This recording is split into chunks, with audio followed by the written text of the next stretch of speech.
We're going to talk about Bardsong a lot during this video, but it's really not about Bardsong. Hey, I'm Alex Radcliffe from Board Game Co., and this is, well, I haven't figured out the exact title yet, but reasons not to give a negative review, or reasons why there's less negative content, or something along those lines. I'll have the title figured out later, and this may be more rambly in nature than some of my topical conversations, at which point half of you are like, you mean your topical conversations aren't rambly already? I hear you. I hear you. So, let's go ahead and talk about this. And this isn't a video that is inspired directly by Bardsong.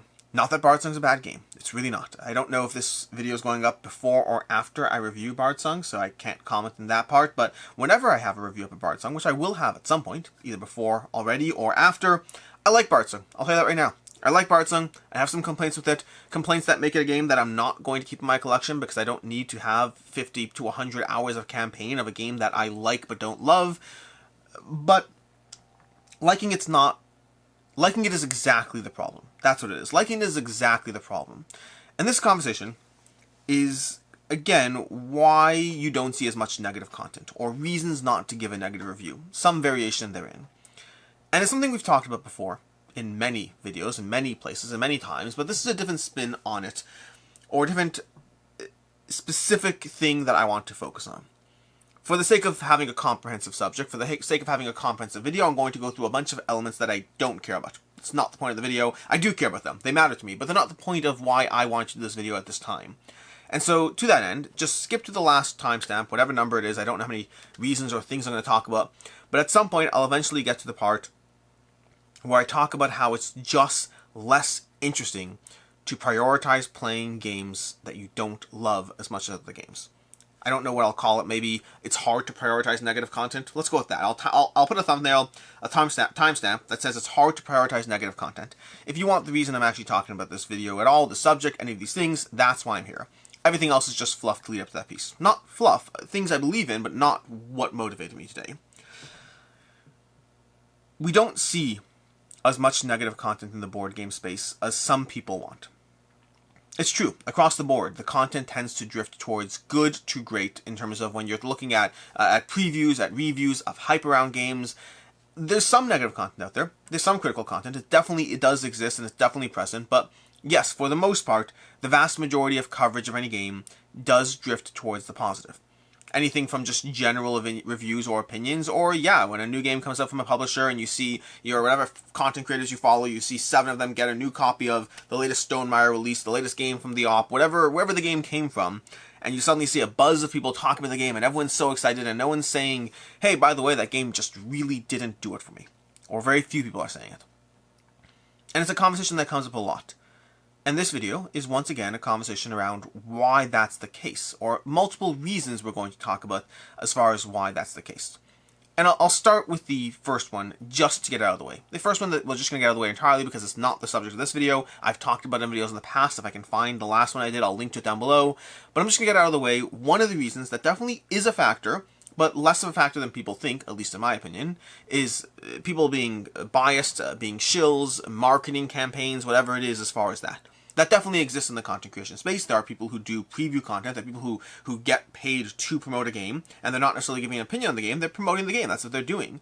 There are people who don't necessarily get paid, but they are part of the latest wave of content creators, and they're excited in some way, shape, or form, and that does happen. Bias, shills, marketing, whatever terminology you want to apply, it's definitely a thing that's always present. Shills, I don't like shills. I don't like that word. I don't like the word shill, but let's call it bias and marketing. Definitely present, it's definitely a factor, but I think it's often less so than what people think. And bias can exist for any number of reasons. It can exist because, you're getting a paycheck from them, so you're covering the game. It can exist because, literally, we live in a space where we have to directly talk, not have to, but often directly talk to the people who are sending us games. At the end of the day, many of the games I cover, and this is my own bias, my bias comes from not from getting paid because I don't take money from anyone, but my bias comes from the fact that I do get to see the people whose games I'm covering at the next convention, or talk to them on the phone, or in a Zoom meeting, or in an email chain, whatever it is. More than once, I've had to cover a game and then directly communicate with the designer as to why their game was okay and not great for me. And I'm putting out coverage on that. And that's not a fun feeling. I do it because I think it's important to do so, but I don't like doing it. I'll tell you that right now. I definitely don't like doing it. But that's definitely a reason why you will see less negative content. And I think it's just more towards bias of just being friendly, but it's a factor. Absolutely, it's a factor. I just think it's less of a factor than people think. I think the most likely reason why we see it is because of the fact that many games are good or great. At the end of the day, we've been living in a gaming space where the types of games that are not good or great are the types of games you don't care about. You've never heard of them, you don't care about them. Most of the games that are going to be straight up bad are not the kind of games you're paying attention to, and when someone inevitably reviews it, you don't see that review because you're not going to click on that title because you don't care about... What's the title? I'm just going to combine a bunch of words. We have Rival Fire Sky. I just combined 3 words just to give me a title. Rival Fire Sky, the little trading card game you've never heard of that's really, really, really bad. Well, when someone reviews that game, you're not clicking on the review and you're not seeing the negative content around the bad game that you never heard of. Most of the things you're paying attention to are the things that actually are vetted enough. From designers, publishers, companies, whoever, that in some way, shape, or form, it's likely to be good. Whether it's great or good or a different conversation, that's all a factor. But I think a lot of things out there generally just are good. It's something I talked about a lot. My most common rating on the channel are easily 3s and 3.5s out of 5, not out of 10. And that's because of the fact that most things are good. A few things break into 4s. Not a tiny amount, a decent amount of things break into 4 because of the fact that there's selection bias at play as well. I pick the things I'm most interested in. Then we get to the 4.5s, which are rarer but do happen, and then the 5s are really rare nowadays. Now that I split into 0.5 scales, the 5s are fairly infrequent considering the number of games I cover. But yeah, they absolutely do happen. And then going lower than a 3, 2.5s, they exist, they're harder to find. 2s, much harder to find. And 1.5s and 1s, I have rated games that, but I don't bother covering them on the channel. I will not play them a second time. I will not play a game that I hate that much. This ties a bit into the final timestamp that we'll get to eventually. So yeah, I think the most common reason for all this is games are good. Number 3, viewers tend to push back more on negative content. Despite asking for negative content, viewers tend to push back more on it. They want to see games torn apart. They want to see games ripped apart. But... and I'm saying they instead of you because I don't know who it is. I'm telling you, as someone who puts out videos, that they, some magical they, want to see negative content. What percentage of the audience, I don't know. But some people, they want to see more negative content. But then when you do negative content, when you do put out a video that is more critical, that is more like, this really wasn't for me, and here are the reasons why, I really wasn't a fan of this. And in my case, by the way, even when I put out content that's like, hey, I really like this game, it was fairly good, but it's going to be a 3.5 out of 5, and here are the 3 things I didn't like. I'll get pushback on those 3 things. What do you mean the game was too long? What do you mean you didn't have enough agency? What do you mean you had a problem with the luck? You're fine with the luck in that game. You get a lot of pushback on those points whenever you do negative content. Speaking for myself, as well as speaking for any other channel where I've watched any form of negative content. I think that in general, people push back on the negative content because what they mean when they say we want negative content is they often mean I want you to rip apart the game that I happen to not like, or the game that I happen to have no interest in, because that would be great, because that would make me trust you more, or, you know, show you that you could just, I want you to be negative with those things. But if I love a game, you shouldn't be negative about it. You're probably wrong as far as the reasons you're negative. If I want to love a game, you probably played it wrong, and I should probably still get it myself anyway. I can tell you just from a matter of fact that the videos I put out that have the highest dislike ratio on average are generally negative reviews. Negative reviews or even medium reviews of super popular games, where it just didn't work for me. Where a game like, I'm not going to get this title, it's not the point of this video, where a game was okay for me, or not that great for me, and lots of people liked it, or want to like it, those tend to get the highest dislike ratio, except of course when I try to defend Command in the videos. That's a different conversation though. I actually didn't get that many dislikes, which was part of the problem. Whatever. And so, I think that's because there's a degree of you played it wrong. There's a degree of I want you to be negative, but when we are negative, it's often, going back to the prior point, it's often about games that aren't that worthy of your attention. You don't care about Rival Fire Sky. For the context, I'm looking at Rival Restaurants, Fire Tower, and Pie in the Sky. I'm just combining those. Rival Fire Sky is a game you don't care about, and so when I am negative about it, nobody cares. The few people who watch it will be like, yeah, Alex is negative. And most of you will only see my coverage of games that you actually do care about, and some of those I like, and the ones I don't, you get a dislike ratio. And so there's a lot of pushback on negative content. Despite the requests for it, there's usually a whole lot of, you played that game wrong. You did something wrong. You, in some way, shape, or form, you played with the wrong people. It's not your genre of game. Something happened. Any number of different reasons or factors go into the Well, you're not supposed to dislike that game that I like or the game that I want to like. You're just supposed to dislike the games I don't really care about. And I have this too, by the way. As a viewer, I have this too. I still remember to this day when I watched Z Garcia from the Dice Tower reviewing Reichbusters, and he reviewed Reichbusters. I watched the review. He was fairly critical. I watched the review and I was like, honestly, it kind of sounds like he played parts wrong. I'm still going to love my copy when it showed up. I didn't love my copy when it showed up. I liked parts of it. It was a good game. It just wasn't a great game. And then when I reviewed Reichbusters, I still, to this day, 2 years later, have one person who's on other videos who's always like, I never trust that Board Game Co. guy. His opinion of Reichbusters was so wrong. I could never, ever trust him because his review was that wrong. Again, we have that pushback. I chose not to believe Z in this case, which was, I mean, it's on me as a viewer. I didn't dislike the video, by the way. I didn't comment and dislike the video. I still watch Z's reviews. But yeah, there's pushback. There's pushback, there's disbelief. We kind of want to hear what we want to hear. We just want to say that you should be more negative, and then choose when and where we actually apply our belief system around your negativity.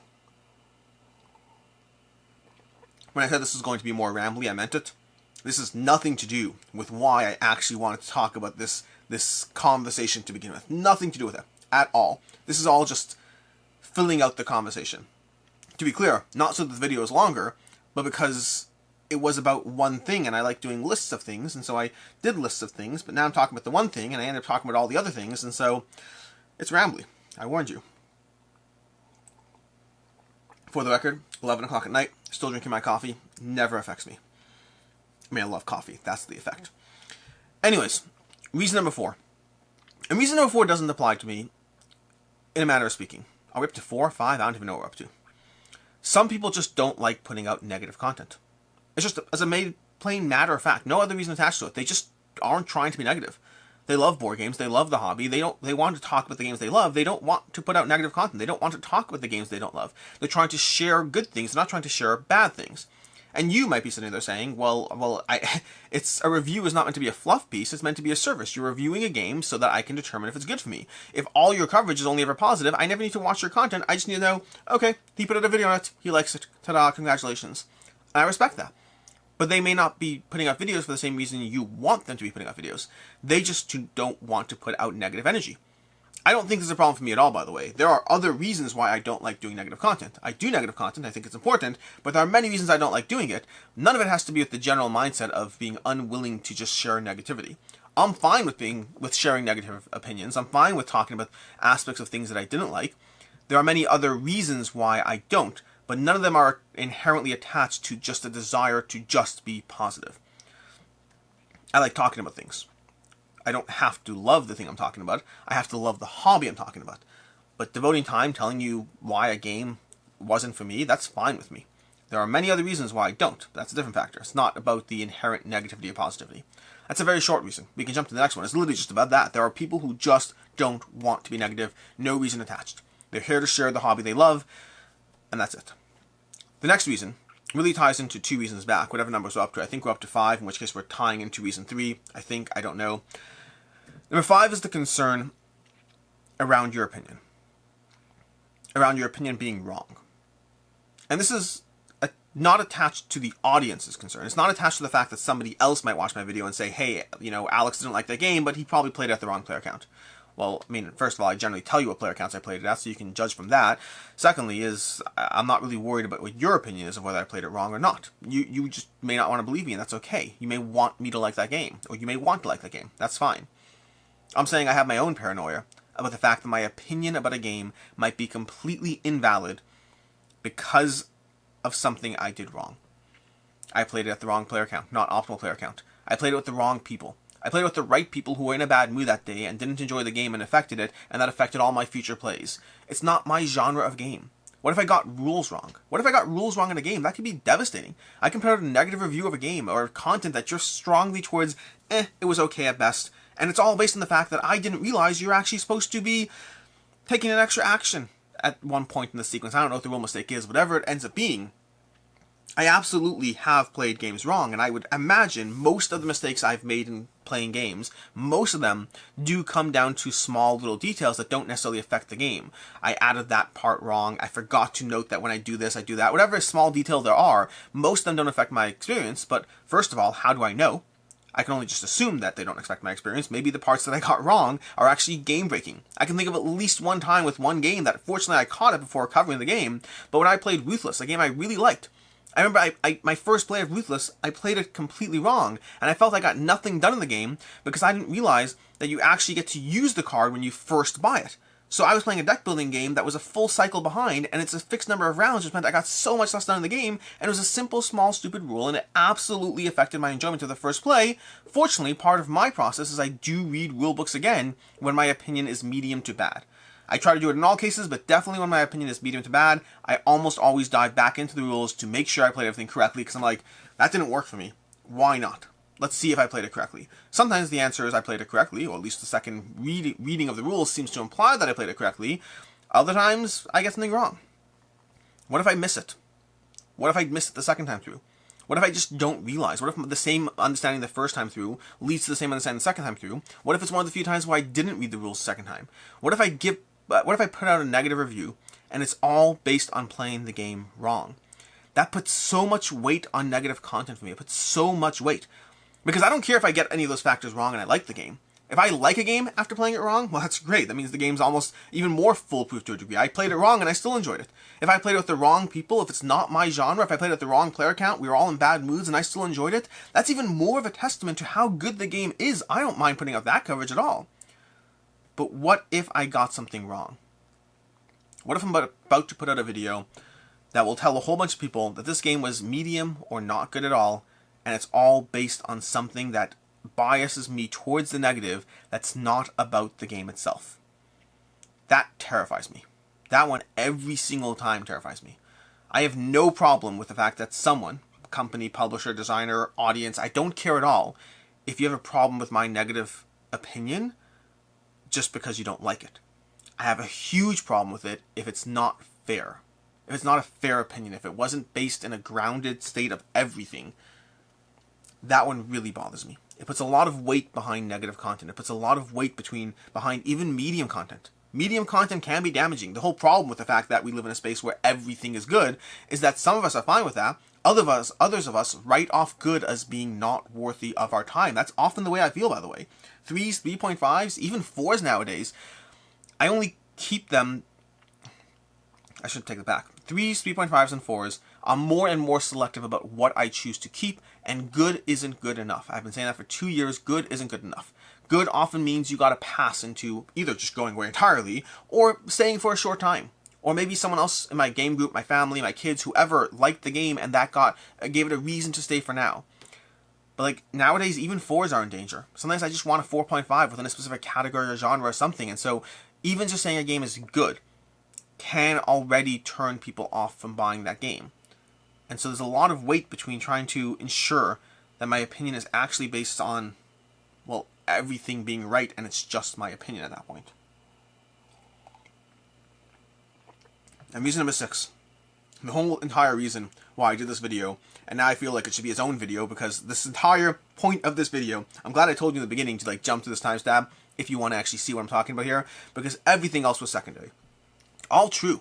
All stuff I believe in general, but just completely secondary to what motivated me to do this video. Bardsung motivated me to do this video. Bardsung's good. See previous point about how good isn't good enough, especially when you're asking me to devote 50 to 100 hours. Bardsung's not the only case by a long shot, but Bardsung, by the very nature of it being a campaign game and asking me to put in dozens and dozens of hours before I feel like I'm qualified to put in an opinion, Bardsung's a worse offender than usual. It's just hard to prioritize negative content. Not to do it, to prioritize it. My choices, in general, when I want to put out a video, are, I have multiple choices. I could, if I don't like a game, let's say, and if I don't love a game, if I wouldn't normally dive into it, and for the record, I would have stopped playing Bardsung probably about 7 hours in, if not for the fact that I wanted to do a review of it. So I kept on pushing. I kept on going into it further because I wanted to do a review, and while 7 hours might be enough for one game, in this case, given the nature of the grind and where you actually are 7 hours in, I wanted more. I wanted to get more content done, and so I probably would have stopped it around 7 hours in, and I didn't. But every time I want to look at a game, every time I try to think through what I want to table, I just got in, I don't know, I mean, at any point, there's any number of games I get at different points that I want to dive into. And I have to look at those games and try to think through, do I want to give Bard Sung another 2 hours and dive into another game that I enjoy? It's not bad. If it was bad enough, I just would stop at this point because I'm not going to give this that much time. Or do I prioritize that other thing that I either love, already know I love, or that I'm even just intrigued by? It's something new, something shiny, something that I want to dive into. And while Bard Sung is a worse offender than usual because of the campaign nature, and because my biggest critique does come down to the grind of it, I like the system, I like the game, I just feel there's a lot of grind around it. It's true with any game. I can just start reviewing games, any game that drifts towards negative, any game that drifts towards medium, towards meh. I could just play it once and then put out a first impressions, or even call it a review and just tell you I played it once. But I don't like doing that in general. At least not without, for sure not without telling you or calling it a first impressions. And then at that point I feel my opinion has less value, which it should have less value. It's not an invalid opinion, but it should have less value because it's less based in multiple plays. But that means I now have a choice. I could not cover the game entirely. I could dive into a game that was good but not great, that I have other games that are great but those aren't the ones getting attention. Or I could qualify my review with all the details. I don't love those choices. None of the choices are ideal. But the one that ends up happening in most cases is I will dive back into it so that I can come back and talk about it. But that means I have to sit there and prioritize something that is less fun. Think about every time you've ever been handed a work assignment and different work assignments you have in your life of different levels of what's easier to get tabled, what's easier to get done, what's easier to knock out, what's more frustrating. That's what reviewing board games does become. It does become a work assignment. Now make no mistake, I love this hobby. I love what I do here. In terms of covering games, I love it. This is not a complaint at all. But games that I would just walk away from entirely, it would be easier for me to only play the games I love and then to talk about the games I love. But I feel that wouldn't be a well-rounded channel. It wouldn't be a well-rounded, hey, actually, you're here for my opinion. It would just be fluff at that point. But I understand why that exists because that's so much more tempting. I would rather relegate every single negative thing to the games leaving my collection videos. Hey, by the way, here are the games leaving my collections. I played it once, wasn't for me, time to go. Done. Don't review it, don't cover it, just give up entirely after one play that isn't for me. As soon as I'm done with it, don't invest the extra time needed to give a qualified opinion, just move on.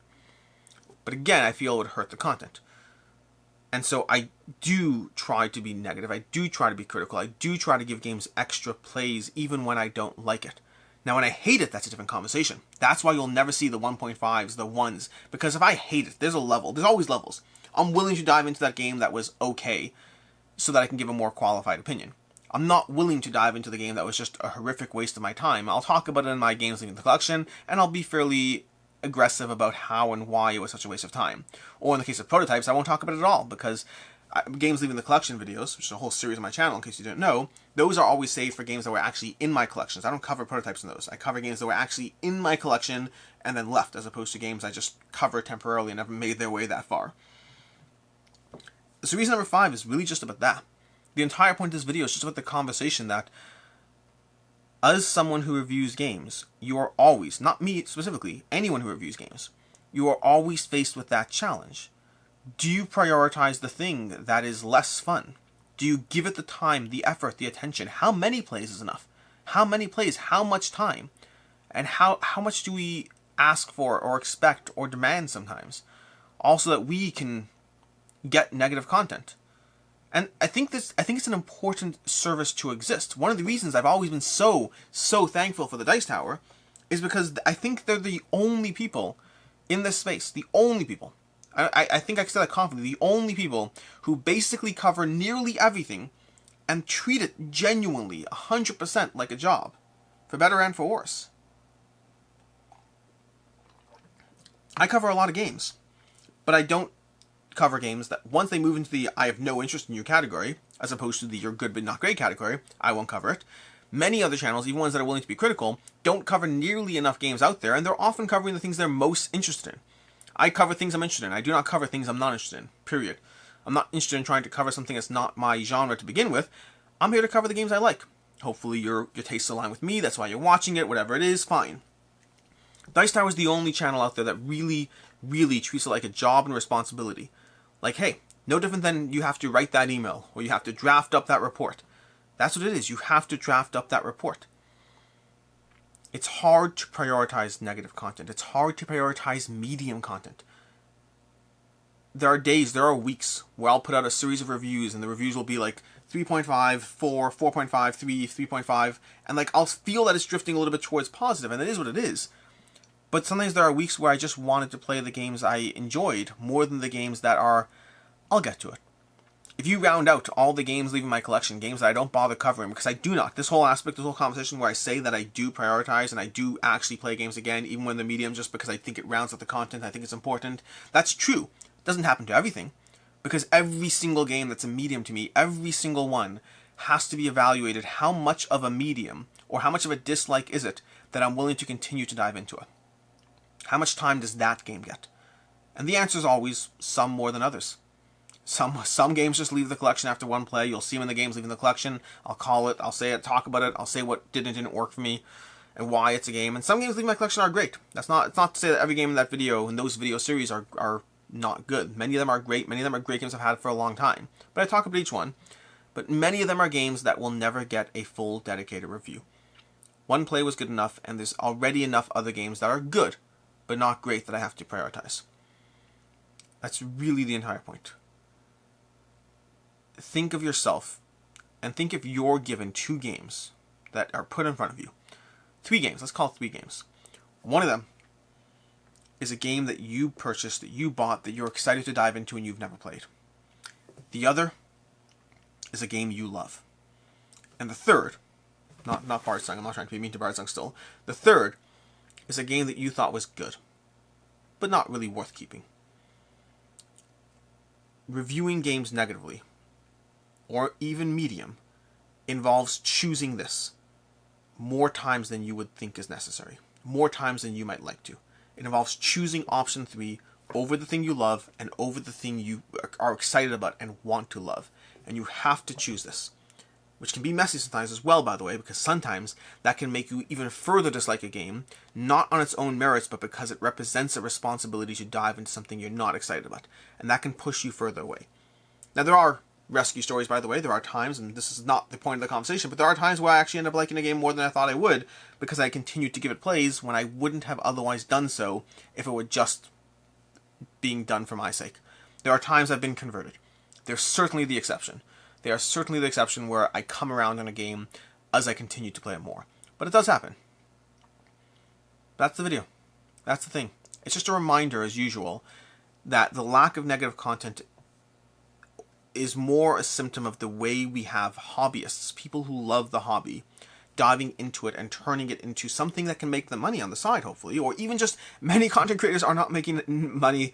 Many content creators, most content creators, are not making anything worth their time. They're probably spending more money on games, on equipment, on all the things necessary, on conventions, on all the things necessary to be a content creator, more than they're actually getting. So most of the people are operating in the red. Most. I am one of the incredibly lucky few who is actually able to do this and make a living doing so. Most people are not in that position.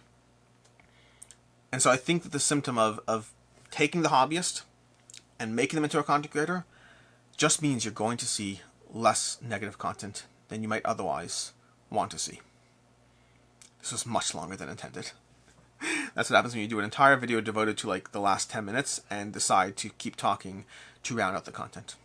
It is what it is. Hopefully you found that useful or interesting or in some way relevant. It's just about the hard to prioritize content.